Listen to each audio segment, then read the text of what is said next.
अभी तो आपने न्यूज़ रील देखी है, असली पिक्चर तो शुरू होना बाकी है। 2 साल के अंदर हमारा रोड इंफ्रास्ट्रक्चर अमेरिका के बराबर होगा और वो बिहार और उत्तर प्रदेश का होगा।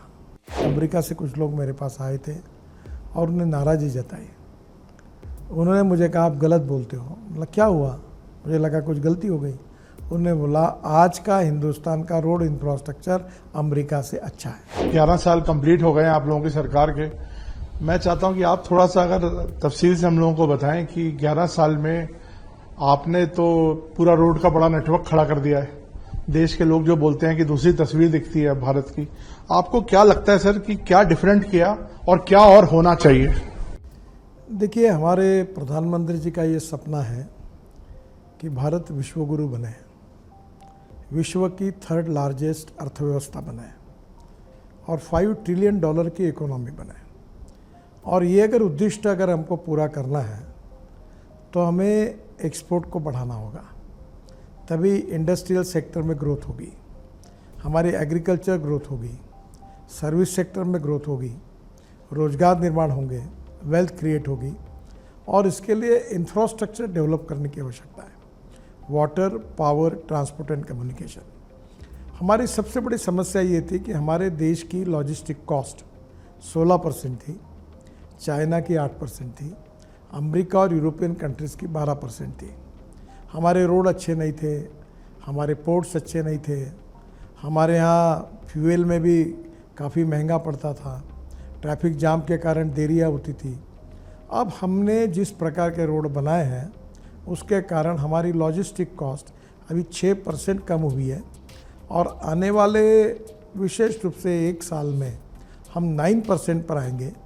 और एक समझ लीजिए कि अभी तो ये सभी बड़े बड़े IIM वगैरह, कानपुर IIT सब ने जो अध्ययन किया, कोई कहता है 4% कम हुई, कोई कहता है 6% कम हुई, पर 6% कम हुई है और 2% हम 8 या 9, तो मैंने डिक्लेयर किया था कि हम 9% पे लॉजिस्टिक कॉस्ट लाएंगे।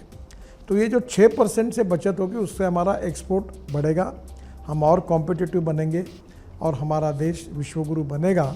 और इसलिए हम बड़े तेज़ी से उसके तरफ जाएंगे, क्योंकि water, power, transport and communication, ये इंफ्रास्ट्रक्चर अच्छा डेवलप होगा तो हमारे देश के विकास की गति दुगनी तिगनी होगी।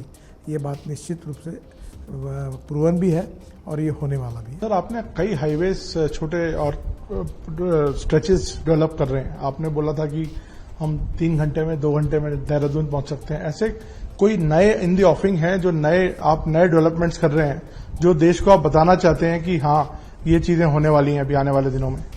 देखो, विशेष रूप से हम 25 ग्रीनफील्ड एक्सप्रेस हाईवे बना रहे हैं और करीब 3000 किलोमीटर पोर्ट कनेक्टिविटी के हाईवे बना रहे हैं। और धार्मिक पर्यटन के लिए हमने 1 लाख करोड़ से हाईवे तो बन गए और 1 लाख करोड़ के बना रहे हैं। आपको लगा बुद्ध सर्किट, ये हमने 22,000 करोड़ का पूरा किया। ये south east Asia, Indonesia, Malaysia, China, Singapore, Hong Kong, Japan, ये सब बौद्ध धर्मीय लोग जब आते हैं तो ये भगवान गौतम बुद्ध के जन्म स्थान पर जहाँ उनको ज्ञान प्राप्त हो वहाँ सब जगह जाते हैं। तो अब सब जगह अच्छे रोड बनने से फॉरेन टूरिस्ट भी बढ़ गया है। दूसरा, 4 धाम, बद्रीनाथ, केदारनाथ, गंगोत्री, यमुनोत्री, इसका ट्रैफिक 3 गुना बढ़ गया। अब लोग, स्टेट गवर्नमेंट को रोकना पड़ा क्योंकि रोड अच्छा बना। अभी हम केदारनाथ के रोपवे बना रहे हैं, तो एक प्रकार से वो भी 12,000 करोड़ का प्रोजेक्ट है। राम वन गमन मार्ग, राम जहाँ से वनवास के लिए गए थे वो हाईवे हम बना रहे हैं। 84 कोसी परिक्रमा है वो बना रहे हैं। कैलाश मानस सरोवर को पिथौरागढ़ से, उत्तराखंड से जा सकेंगे, वो रोड 85 to 90% पूरा हुआ है, वो हम बना रहे हैं। महाराष्ट्र में हमने पंढरपुर, देहू, आळंदी को जोड़ने वाला 12,000 करोड़ का पालकी मार्ग बनाया, बेट द्वारका का बनाया। पंढरपुर, गाणगापुर, अक्कलकोट, हर जगह पर जितने धार्मिक पर्यटन के स्थल हैं जहाँ लोग जाते हैं, हमने वहाँ अच्छे रोड बनाए। और ये मुझे करीब 2 लाख करोड़ की ये परियोजनाएं हम पूरी कर रहे हैं। विशेष रूप से जो 25 ग्रीनफील्ड हाईवे बना रहे हैं वो भी बहुत इम्पॉर्टेंट है।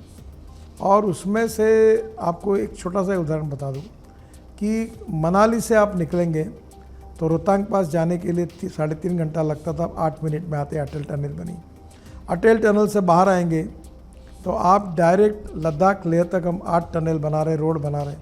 लद्दाख लेह से आएंगे तो कारगिल के नीचे जोजिला टनल, आशिया की सबसे बड़ी 12 किलोमीटर की टनल बना रहे हैं, वो 75-80% काम पूरा हो गया। बाद में झेड़बोट टनल प्रधानमंत्री ने उद्घाटन किया, वो भी पूरी हुई।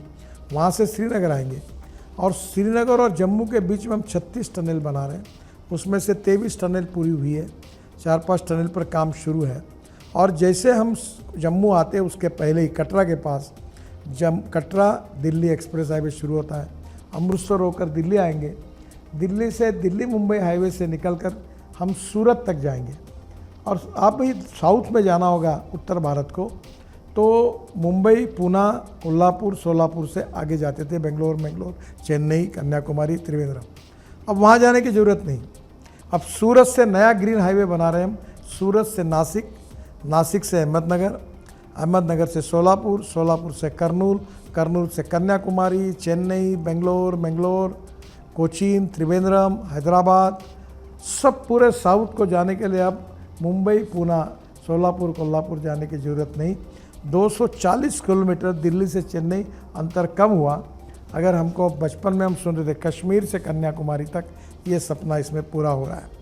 अभी आपको दिल्ली में तो हम लोग इतने हाईवे बना रहे हैं कि दिल्ली से देहरादून अब 4-6 महीने में शुरू होगा 2 घंटे में, दिल्ली से अमृतसर 3.5-4 घंटे में, दिल्ली से कटरा 6 घंटे में, दिल्ली से श्रीनगर 8 घंटे में, दिल्ली से जयपुर 2 घंटे में, चेन्नई से बेंगलोर 2 घंटे में, बेंगलोर से मैसूर हो गया वो जो 1 घंटे में हो गया। और यहाँ को मेरठ से दिल्ली 4.5 घंटे लगते थे, अब 50 मिनट में हुआ। अब ऐसे इस प्रकार के हम करीब और 25 ग्रीन एक्सप्रेस हाईवे बना रहे हैं और मुझे लगता है कि ये हाईवे पूरे हिंदुस्तान के तकदीर को बदल देंगे, नक्शे को बदल देंगे। हम पर्वतमाला परियोजना रोपवे केबल कार बना रहे हैं, 15 रोपवे 60 किलोमीटर की अब फाइनल स्टेज में है। उत्तराखंड में केदारनाथ और हेमकुंड रोपवे निर्माण कर रहे हैं। गोविंद घाट हेमकुंड साहिब रोपवे जो है वो करीब 3000 करोड़ का है। सोनप्रयाग केदारनाथ रोपवे हमने अवार्ड कर दिया है 5000 करोड़ का। हम 35 मल्टी मॉडल लॉजिस्टिक पार्क बना रहे हैं, 670 हमने रोड साइड एमिनिटीज़ बनाए, काफ़ी कुछ बन चुकी है। सबसे इम्पोर्टेंट स्थिति ऐसी है कि हम इंटर मॉडल स्टेशन बना रहे हैं, तिरुपति में बना रहे हैं और कटरा में बना रहे हैं। और इतना ही नहीं तो हमने करीब 4.5 करोड़ पेड़ 3 मीटर के लगाए, 80,000 पेड़ ट्रांसप्लांट किए, बाम्बू का क्रैश बैरियर बनाया। और सबसे महत्वपूर्ण चीज़ है कि दिल्ली को ट्रैफिक जाम से मुक्त करने के लिए और दिल्ली को प्रदूषण से मुक्त करने के लिए हम 1.25 लाख करोड़ के रोड बना रहे हैं। उसमें से करीब 1 लाख करोड़ के रोड आने वाले दिसंबर तक पूरे हो जाएंगे। और निश्चित द्वारका एक्सप्रेस हाईवे आपने देखा है, स्टेट ऑफ आर्ट प्रोजेक्ट है, वो टनल भी शुरू हो गई है, ट्रायल भी शुरू हो गया। अब दिल्ली में कालिंदी कुंज वाला एक बड़ा रोड है जिसमें दिल्ली मथुरा एकदम शॉर्ट हो जाएगा। हम देहरादून वाले हाईवे को UR2 को जोड़ रहे हैं। UR2 से पानीपत से एयरपोर्ट 3.5 घंटे लगते हैं, आधा घंटे में जाएंगे। तो ये इतने बड़े प्रमाण पर दिल्ली में भी हम काम कर रहे हैं, जिसके नई योजनाएं भी हाथ में ले रहे हैं, जिसमें दिल्ली को भी ट्रैफिक जाम से मुक्ति मिलेगी, ऐसा मुझे विश्वास है, और प्रदूषण से भी मुक्ति मिलेगी। गडकरी जी, जो आपने सारे प्रोजेक्ट्स गिनवाए, आपको क्या लगता है ये पूरा ओवरऑल पिक्चर तस्वीर कब तक देश को सामने दिखेगी होती हुई? हालांकि अलग अलग टाइमलाइन है सबकी, लेकिन आप पूरा जैसे कंप्लीशन जिसे बोलते हैं, क्योंकि ये बहुत आपने जो प्रोजेक्ट्स बताए हैं ये बिल्कुल शक्ल बदल सकते हैं इंफ्रास्ट्रक्चर की। नहीं सर, आप बदल सकता नहीं, बदल गई है। और मैं आपको बता रहा हूँ कि अभी तो आपने न्यूज़ रील देखी है, असली पिक्चर तो शुरू होना बाकी है।